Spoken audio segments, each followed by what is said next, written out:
It's Kid Precious living at it. What's going on? So, y'all going crazy as I am? She knows exactly what she wants, and she knows exactly what she deserves,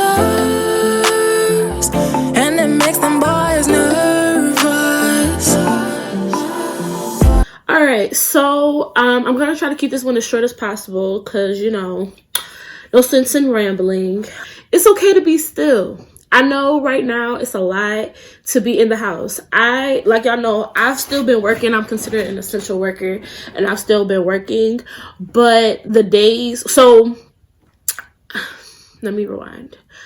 Even though I'm considered an essential worker, I only work 3 days a week as opposed to the original 5 that I'm used to working. I'm blessed to have a job to where even though I'm working a certain, like a limited schedule, they'll still pay me as if I was working my full schedule. So I'm blessed to have that. So with that being said, 4 days, ow, I'm sorry, I had to cut myself the other day and I accidentally scratched the cut.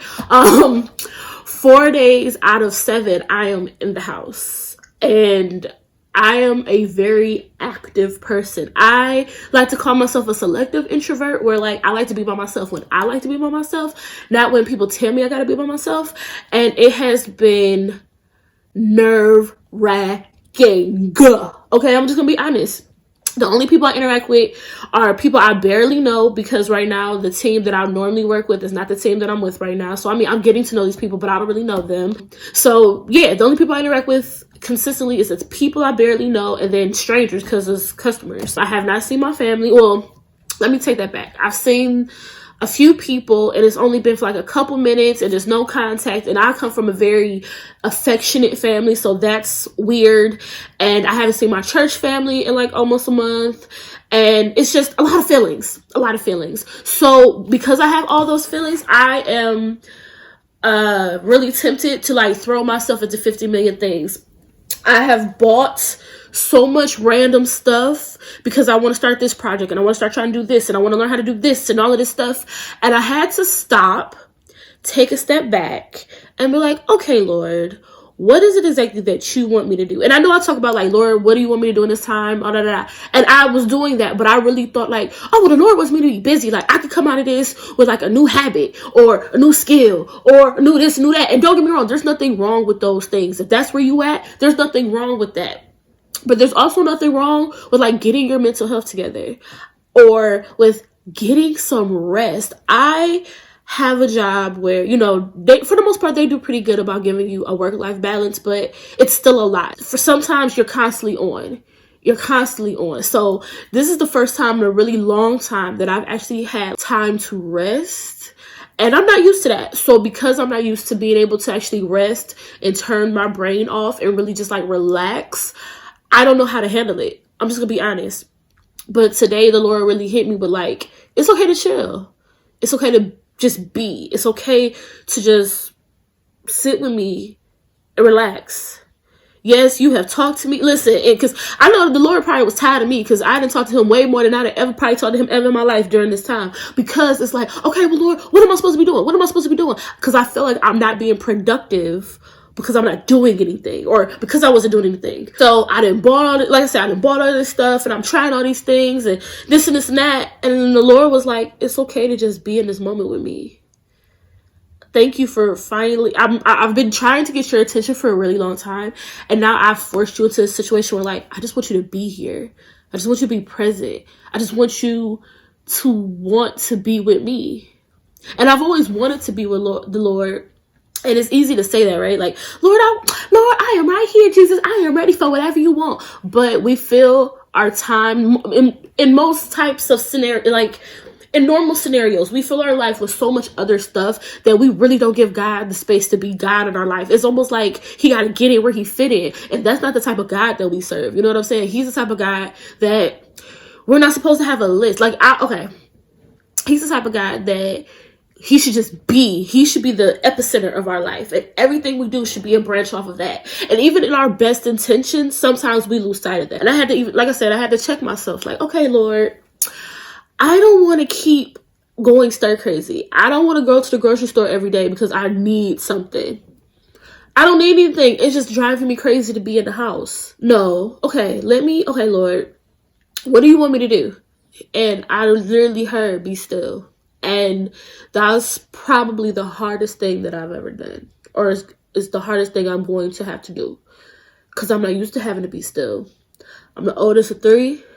I've always been very responsible. I've always been the dependable one. I don't know how to be still. Truth and transparency, right? I don't know how to be still. So I know if I'm this way, there are probably a lot of other people who are also this way, who have no idea how to be still, who have no idea how to be in this moment, who have no idea how to utilize this moment for other things outside of traditional productivity, i.e. like getting a check or making something new. Sometimes people struggle with, if I don't have a physical manifestation of if I don't have the physical manifestation of what happened during this time, then it didn't happen. And that's just not true. God has done so many things. God has shown so many miracles. Like, God just did a miracle in my life. The kid got a new car. And child, based on my credit, should nobody be able to give me no car. So the Lord is out here working. But I'm hearing him differently. I'm hearing him more clearly, because I feel like a lot of the other things that would normally be taking up my time just aren't anymore. Yeah, I'm going grocery shopping, but like, I'm not gonna lie, grocery shopping is probably one of my least favorite adulting things to do. So I'm not doing that all the time. I'm not kicking it with my friends like I normally would, because quarantine. I'm not hanging with my family like I would, quarantine. I'm not filling myself with church activities to do, because quarantine. So I have really nothing to do. I'm not gonna say nothing to do but talk to Jesus, because not saying it in a dismissive way, but just I can hear him better. I can see him clearer. And I heard, again, just be still. So the people who are struggling, saying, I need to have something to show for this quarantine. I need to have something to show, like I was doing something. It might not be physical. It might not be like, oh, I am now a master hair braider, or now I'm a master whatever. Like, it might not be that. It might literally be, I am spiritually healthy now. I am mentally healthy now. I am emotionally more stable. It could be things like that we don't take enough time to invest in most times, because a lot of times we're in survival mode and not thriving mode. And I've talked about that before. I have a beef with being broke. I saw this clip of Nicki Minaj say that, and I was like, yo, that's the kid. I have a very unhealthy, historically, I have had a very unhealthy relationship with money. And one thing I know for sure, and 2 things I know for certain. The kid got a beef for being broke. It just is what it is. We didn't grow up poor, but we did not have all the things. And I got a beef for being broke. So I will run myself ragged sometimes to make sure I got a check. During this time, God has really shown me that I got you. I just need you to be still. And I'm not talking for nobody else. I can't speak for nobody else's situation and why, I'm just talking for me. God has really shown me in this season, in this time, that, I got you. If you just sit still, I got you. If you just trust in me, I got you. If you believe in me, I got you. If you will be a better steward of your time and really show, the same energy you put into being a model employee, being a good daughter, being a good sister, being a good friend, being a good church member, all of this, if you put all that same energy into your actual relationship with me, think how much more bomb you're going to be. And God has really been just showing me things, revealing to me things about myself that I didn't even realize I had or were possible. So I guess I said all that to say, or I guess to encourage y'all to really take your time. If you're at home, if you're someone that's at home, take your time. Don't feel pressured into having to have something tangible accomplished.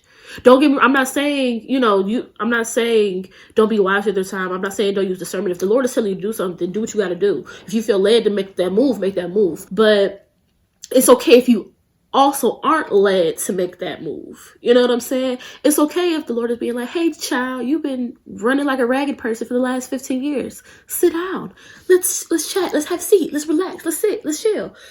It's okay to do that too. And I know that's hard. I know it's hard, but if we want to come out of this better people, new and improved people, refreshed people, some of that includes just mentally being clear, being able to see what's going on and being able to handle whatever is coming, and knowing and having a firmer foundation in Christ, because we've actually taken the time to really sup with him and be with him and be in relationship with him and just really get to know him in a different way. Because we know God in the average person, I'll say, knows God in the fly-by-night, passerby. Thank you, Jesus. Jesus wept.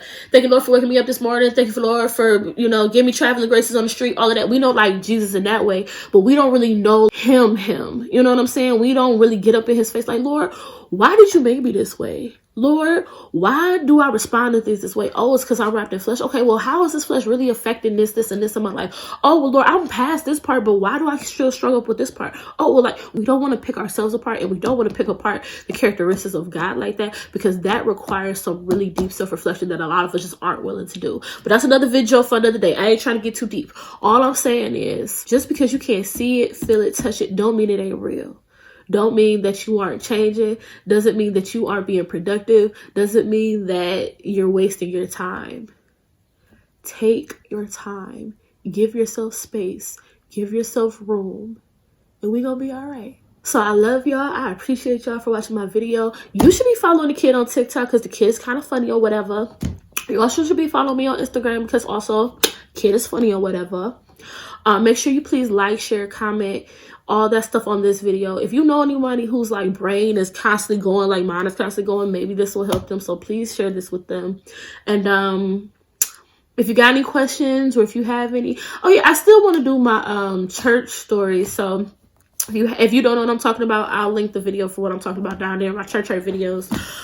So Akira@truthandloveunited.com is the email if you would like to send an email about that, because I do believe that the church needs to be revamped, but this is a perfect time for people to kind of take a step back and reevaluate what they want their church to look like, and then do the inner work so you could be one of those people that maybe helps bring that to the church. Because I don't believe the church is obsolete, but I believe the way that the church operates in certain aspects is up to its people to change it, right? So, but anyway, make sure you hit me up in the email, Akira@truthandloveunited. And I told y'all this one gonna be a long one. And like I always say, as long as you're running your race at gas pace, you're exactly where you're supposed to be. Bye. Know that girl can make everything you got a little better. She can change your world for the better.